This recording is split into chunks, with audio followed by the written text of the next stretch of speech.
leaders of APEC economies, representatives of international organizations, friends of the business community, good morning. It gives me great pleasure to be at the APEC CEO Summit. Next, I have the honor to read out the written speech of His Excellency President Xi Jingping. Representatives of the business community, ladies and gentlemen, friends, I am very pleased to visit the beautiful city of Lima. It is truly heartwarming to set foot on this dynamic country again after 8 years. Although China and Latin America are thousands of miles apart, we have carried forward our exchanges in spite of the vast Pacific Ocean. As early as in the second half of the 16th century, the China ships, laden with silk and porcelain, reached the far coast of Latin America, starting friendly interactions between China and the region. Several hundred years later today, China and Latin America and the entire Asia-Pacific are deeply woven into the fabric of economic globalization. We are now an interdependent community with common interests and a shared future. On the other hand, the world is in a new period of turbulence and transformation. Unbridled unilateralism and protectionism and an increasingly fragmented world economy threaten to reverse the trend toward economic globalization. The grave challenges for us is like sailing up a river. We either forge ahead or drift downstream. Where will the Asia-Pacific economy be going? It is a decision we must make. Economic globalization is an objective requirement of growing social productive forces. It is a natural outcome of advancement in science and technology and a mighty historical trend. Despite headwinds and undertows, economic globalization has always been the general trend. The attempt to block economic cooperation under all sorts of pretexts and break up the interdependence of the world is nothing but backpedaling. Economic globalization is caught now in a tug-of-war between driving and obstructive forces, but the driving forces still prevail. New technological revolution and industrial transformation are getting more profound, and the world is moving faster to embrace a digital, green, and smart economy. All this is building up powerful energy for further expedition of economic globalization down the road. We should steer economic globalization in the right direction. We must reject the beaten path that a few countries have taken to pursue dominance and hegemony. We should see to it that economic globalization generates more positive outcomes and is taken to a new phase that is more dynamic, inclusive, and sustainable. Ladies and gentlemen, friends, tougher times calls for greater confidence. We should join hands to promote a universally beneficial and inclusive economic globalization to the benefit of various countries and communities. First, we should take innovation as the driving force for stronger growth of the world economy. Innovation is the source of productivity. We should make full use of artificial intelligence and other emerging technologies to rev up the world economy and stimulate its growth with the current technological revolution. Advances in science and technology should benefit the entire humanity. We should help developing countries with their capacity building in science and technology and promote global flow of knowledge and technologies. Second, we should keep pace with the times and reform the system of global economic governance. We should follow the principles of plan together, build together, and benefit together to ensure that the global economic governance system better reflects the new reality of the world economic map. The representation and voice of the Global South should be enhanced continuously, and all countries should be ensured of equal rights, equal opportunities, and equal rules in conducting international economic cooperation. We should uphold the WTO-centered multilateral trading regime, push for an open world economic system, and keep the global industrial and supply chains stable and smooth. Third, we should always take the people-centered approach and seek to settle imbalances in development. Global prosperity and stability cannot be achieved when the rich get richer and the poor poorer. True development means common development of all countries. We should ensure people's well-being while seeking economic growth and foster a development environment that is inclusive and beneficial for all. We should pursue economic globalization that is people-centered and delivers more balanced development and more equal opportunities so that different countries, classes, and communities can all benefit from development.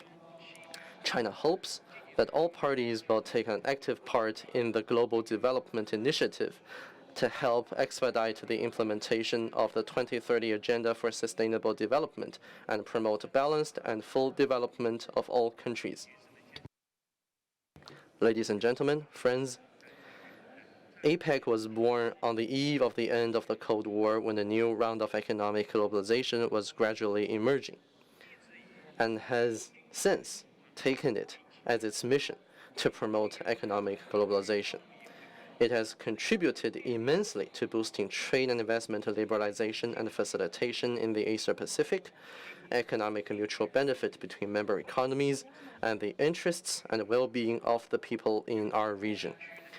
Asia-Pacific economies have maintained robust growth and created the remarkable Asia-Pacific miracle.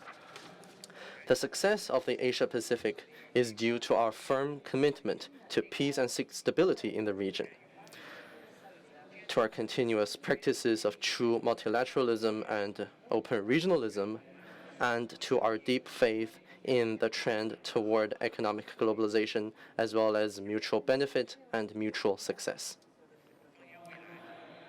The Asia-Pacific should remain the locomotive of economic globalization in the future. We should stay on the right course and seek to break new ground at the same time. While further burnishing the Asia-Pacific hallmark of openness and inclusiveness, we should make new brand-building efforts to foster a green and digital Asia-Pacific, build an Asia-Pacific community with a shared future, and usher in another 30 golden years of development for our region. Ladies and gentlemen, friends, last July, the Communist Party of China held the third plenary session of its 20th Central Committee and adopted a comprehensive plan for further deepening reform across the board to advance Chinese modernization. More than 300 important reform measures were introduced at the meeting, and they will be fully implemented within 5 years. This will provide not only strong impetus for China's economic and social development, but also more opportunities for global development. China will deepen reform comprehensively and continue to provide robust momentum for the world economy. China will build a high-standard socialist market economy, foster a fairer and more dynamic market environment, and make resource allocation as efficient and productive as possible. China is endeavoring to achieve breakthroughs in key areas such as reforming the fiscal and tax systems, building a unified national market, and advancing new urbanization. It is taking targeted steps to boost consumption and increase domestic demand so as to improve the effectiveness of reforms. China has adopted a full range of major reform measures, which will give a vigorous boost to the rebounding and growth of the economy. We have full confidence in meeting the growth targets for this year and remaining the biggest engine of world economic growth. China will advance high-quality development and continue to lead the efforts to improve the performance of the world economy. In the first half of this year, investment in China's high-tech manufacturing and service sectors achieved double-digit growth, and its economic structure and growth model improved steadily.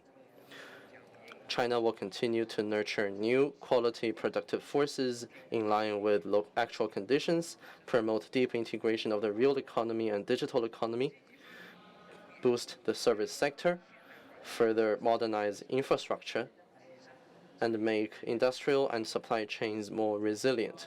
China is committed to high-quality Belt and Road cooperation and will work with all participants to put in place a network of connectivity featuring integrated land-sea transportation and coordinated development.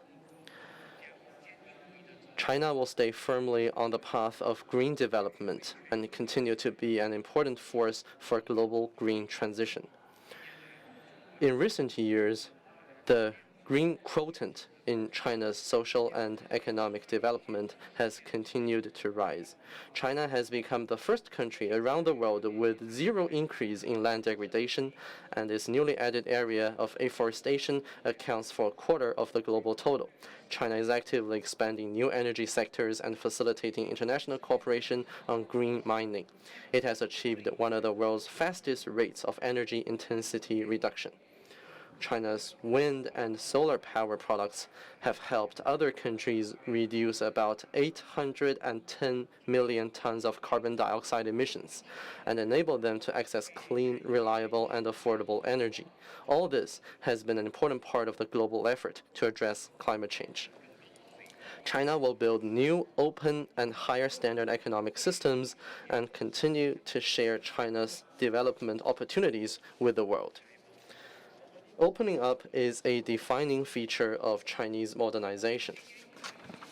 Since the start of this year, China has lifted all restriction on foreign investment in manufacturing and established for the first time a nationwide negative list system for cross-border trading services. We've taken systematic steps to further open the telecom, internet, education, culture, medical service, and other sectors. We've also taken the initiative to apply high international standards of economic and trade rules, including those in the Comprehensive and Progressive Agreement for Trans-Pacific Partnership and the Digital Economy Partnership Agreement, as part of our plan to steadily enhance institutional opening up. We have expanded the coverage of the 144-hour visa-free transit policy to facilitate inbound visits to China, and travel to China is getting very popular around the world. Going forward, China will introduce more policies for voluntary and unilateral opening up, expand its globally oriented network of high-standard free trade areas, and open its door even wider to the world. Ladies and gentlemen, friends, as an ancient Chinese scholar said, when eating fruits, one should remember the tree. When drinking water, one should remember the source. China's development is inseparable from the Asia-Pacific, and it will in turn further benefit the region. As a Latin American proverb goes, just as a ship is powered by its sails, people are inspired by their hearts.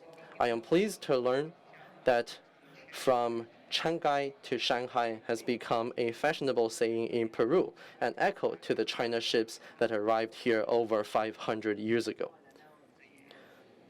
This fully shows that